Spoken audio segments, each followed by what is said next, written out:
বন্ধুরা, এটা হলো একটা লাম্বোস্যাক্রাল স্পাইনের এক্সরে। এখানেতে দেখো লাম্বার 1, লাম্বার 2, লাম্বার 3, লাম্বার 4 এবং লাম্বার 5 5টা হাড় আছে, অর্থাৎ 5টা ভার্টিব্রা আছে। এরপরে আছে স্যাক্রাম, তার পরে আছে কক্সিস। এই কক্সিসটা হলো আমাদের নিষ্ক্রিয় অঙ্গ।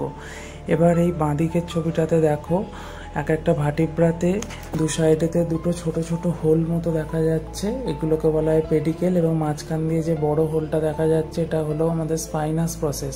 আর দু সাইডেতে যে ছোট ক্ষুদ্রাকার হাড়ের অংশ বেরিয়ে আছে এগুলোকে বলা হয় ট্রান্সভার্স প্রসেস। এবার নিচের দিকে দেখো দুদিকে স্যাক্রামের সাথে ইলিয়ামের একটি জয়েন্ট ফর্মেশন হয়েছে, সেটা হলো এসআই জয়েন্ট অর্থাৎ স্যাক্রো ইলিয়াক জয়েন্ট।